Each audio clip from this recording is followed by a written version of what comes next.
बहुत समय पहले की बात है। फारस के एक शहर में दो भाई रहते थे, अली बाबा और कासिम। कासिम अमीर था क्योंकि उसकी शादी एक धनवान व्यापारी की बेटी से हुई थी, जबकि अली बाबा गरीब था और जंगल से लकड़ियां काटकर बेचता था।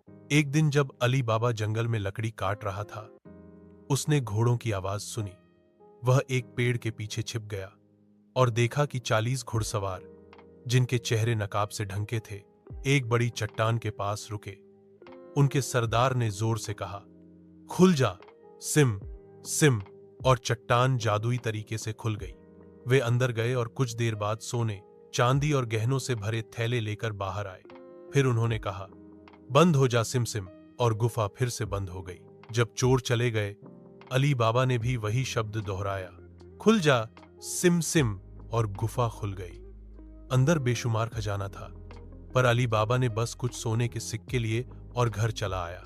उसने अपनी पत्नी को सब बताया और यह राज छुपाने को कहा, लेकिन उसका लालची भाई कासिम जबरदस्ती यह रहस्य जान गया और गुफा में चला गया।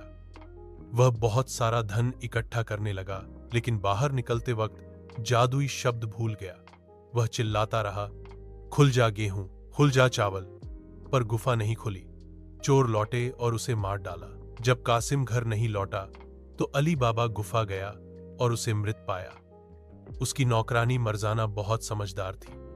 उसने यह योजना बनाई कि कासिम की मौत बीमारी से हुई है, ताकि चोरों को शक न हो। लेकिन चोरों के सरदार को शक हुआ।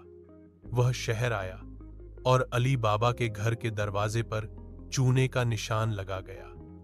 मर्जाना ने यह देखा और पूरे मोहल्ले के दरवाजों पर वही निशान लगा दिए।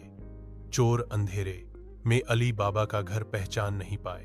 तब सरदार एक व्यापारी बनकर अली बाबा के घर आया और 40 तेल के ड्रम साथ लाया, जिनमें चोर छिपे थे। मर्जाना को शक हुआ। उसने एक ड्रम में देखा और सच जान गई। उसने सभी ड्रमों में खौलता पानी डाला और सारे चोर मर गए। आखिरी चोर सरदार खाने के बहाने अली बाबा के घर आया, लेकिन मर्जाना ने नृत्य करते हुए उसे मार डाला। अली बाबा ने उसे बेटी की तरह मानकर अपने भतीजे से उसका विवाह करवा दिया। उसने गुफा का रहस्य सिर्फ अपने बेटे को बताया और चोरों का खजाना अच्छे कामों में लगाया।